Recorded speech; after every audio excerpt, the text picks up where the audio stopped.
알아두면 쓸데많은 삼국지 이야기. 103번째 이야기. 나는 오가국 사람들을 태워 죽여 죄가 너무 크다는 것이요.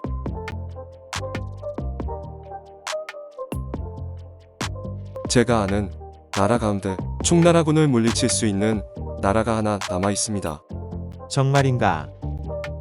오가국은 여기서 동남쪽으로 70리쯤 떨어져 있는데 올돌골이란 임금이 다스리고 있습니다.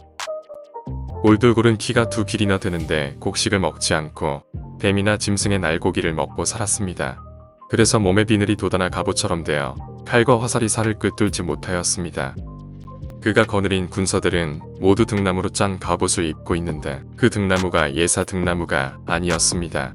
그 등나무는 산속의 절벽에서 자란 것으로 그걸 베어다 반년 동안 기름에 담갔다가 꺼내어 말리기를 10번 정도 반복한 후에 엮어서 갑옷을 만든 것이었습니다. 그렇게 만든 갑옷은 물에 뛰어들어도 가라앉지 않고 창이나 화살로도 뚫을 수 없었습니다. 그래서 사람들은 등나무 갑옷을 입은 군사들을 두려워하여 등갑군이라 부르고 있었습니다. 맹획은 군사를 몰아 오가국으로 향했습니다.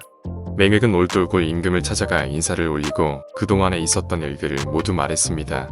주소, 내가 군사를 일으켜 대왕의 원수를 갚아드리겠소. 이윽고 올돌골은 맹획의 손을 잡아 일으켰습니다. 토왕과 해니 장군은 당장 3만 명의 등갑군을 이끌어 제갈량을 치러 갈 수 있도록 준비하라. 토왕과 해니가 이끄는 등갑군은 곧 모든 준비를 마쳤습니다. 등갑군을 거느리고 가던 맹획은 한동안 행군하다가 도화수라는 강에 다다랐습니다. 등갑군은 도화수의 물을 마시며 목을 축였습니다. 저 복숭아나무의 잎이 무수히 떨어져 있을 때에는 강물에 강한 독기가 서려 있소. 그런데 어째서 등갑군들은 강물을 마시고 있는 것이요? 다른 지방 사람들이 마시면 죽지만 오가국 사람은 저 강물을 마시면 정신이 맑아지고 힘이 솟는답니다.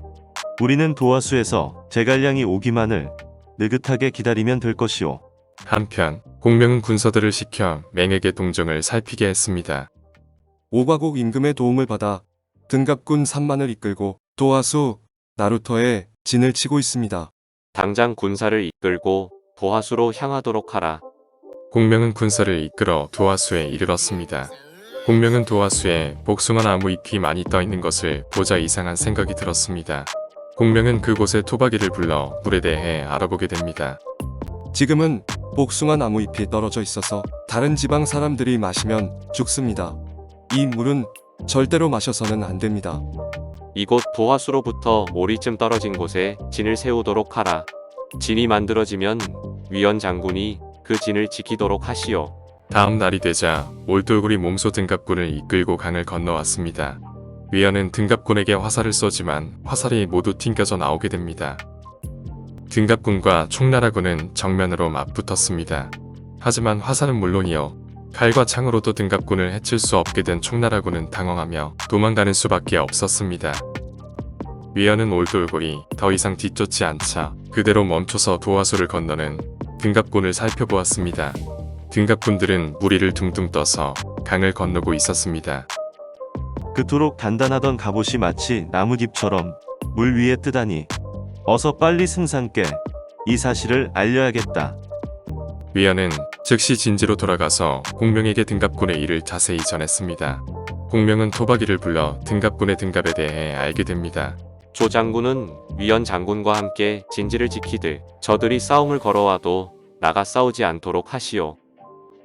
공명은 수레에 올라 나루터 북쪽언덕의 험한 산속으로 들어가 그 일대의 지세를 살폈습니다.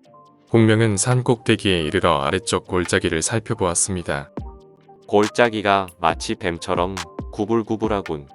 저 골짜기의 이름이 무엇인가? 반사곡이라고 합니다. 이곳만 빠져나가면 곧장 삼강성으로 이어집니다. 저 골짜기야말로 하늘이 내게 공을 이루게 해주시려는 곳이다. 공명은 진지로 돌아가자마자 장수들을 불러 영을 내렸습니다. 마장군은 대나무 장대 1000개를 마련하도록 하시오.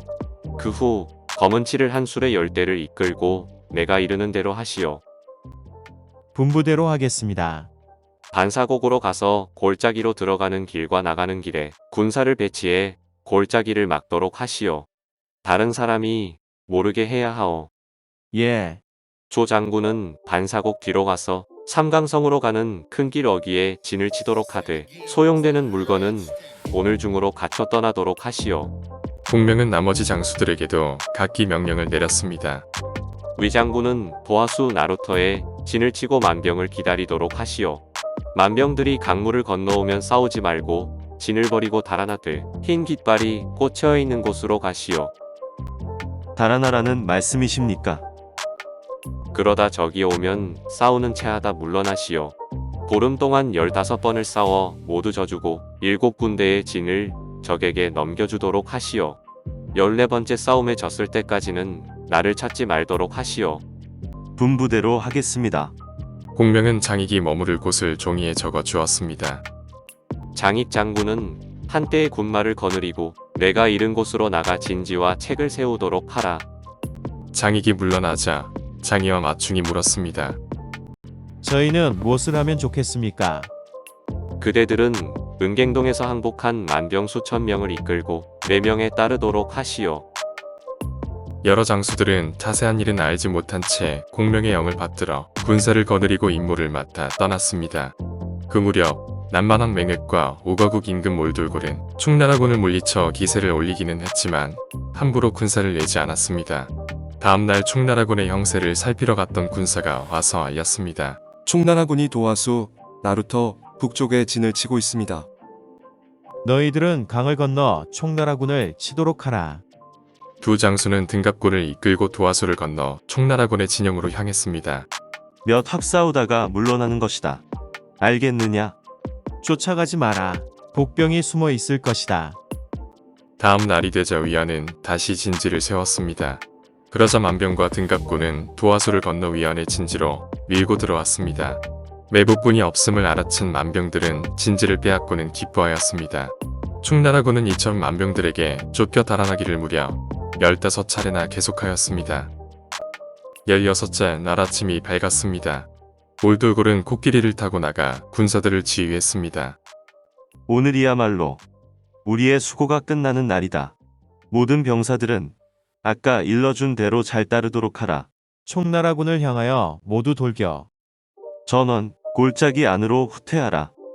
이곳은 풀도 나무도 없는 곳이다. 매복이 숨으려고 해도 숨을 곳이 없으니 끝까지 총나라군의 뒤를 쫓아라. 등갑군은 총나라군의 뒤를 쫓아 모조리 반사곡 안으로 들어갔습니다. 통나무와 돌덩이로 길이 막혀 있지 않은가. 당장 저 장애물을 치워라.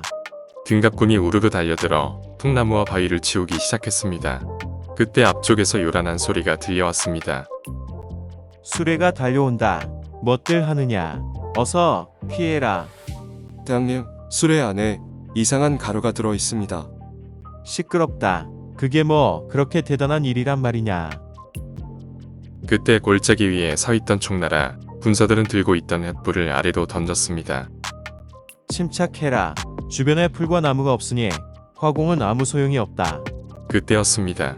수레에 실려 있던 가루에 불이 붙어 폭발하기 시작했습니다. 그 가루는 바로 화약이었던 것입니다. 이렇듯 등갑군은 좁은 계곡에 갇혀 몰살하고 말았습니다. 한편 맹획을 데리러 가던 군사는 전에 은갱동에서 충나라군에게 항복했던 만병들에게 사로잡히게 되었습니다. 그들은 사로잡은 군사를 없앤 뒤 맹획의 진영으로 갔습니다. 오과국 군사들이 총나라군과 싸워 크게 이겼습니다. 제갈량을 반사곡 안으로 몰아넣어 에워싸고 있습니다. 대왕께서도 나가시어 돕도록 하십시오. 맹획은 올돌골이 공명을 반사곡에 가둔 데다가 자신의 도움을 필요로 한다는 말에 병사들을 이끌고 반사곡으로 향했습니다. 말을 멈춰라. 저 연기와 이 역한 냄새는 어찌된 영문이냐.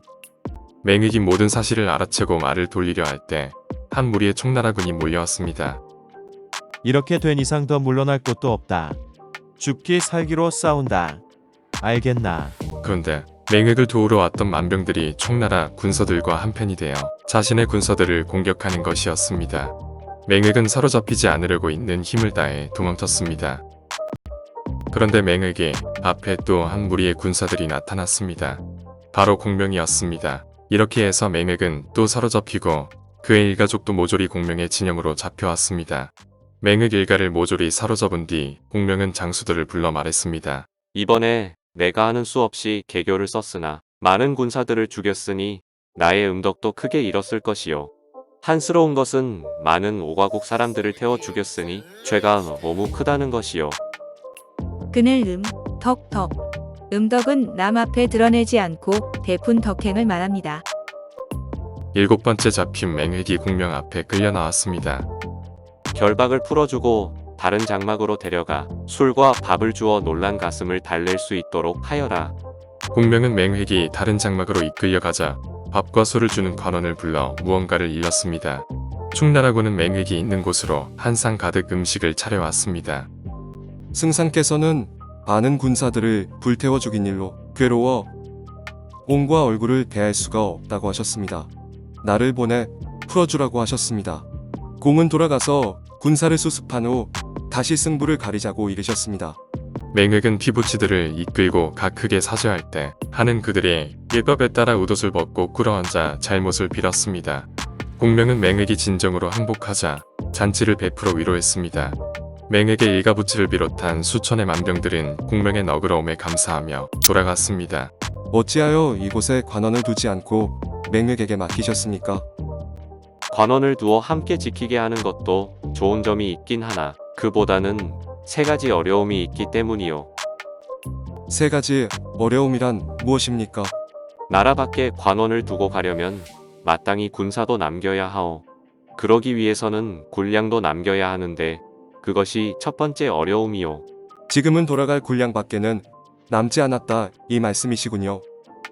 그리고 2번째 어려움은 관원을 남겨두고 가면 이번에 부모나 형제를 잃은 이곳 사람들이 관원에게 해코지를 할 염려가 있어. 그렇군요. 그리고 무엇보다 많이는 의심하거나 미워하는 마음이 많은데 관원을 남겨두면 서로 믿지 못해 화가 생길지 모르니 그것이 가장 큰 어려움이라 할 수 있어. 무사히 고향으로 돌아간 남만 사람들은 공명의 은덕에 감복하여 사당을 지어 제사를 지내는 등 다시는 배반하지 않을 것을 다짐했습니다. 이렇게 하여 남만은 공명이 바라는 대로 평정되었습니다.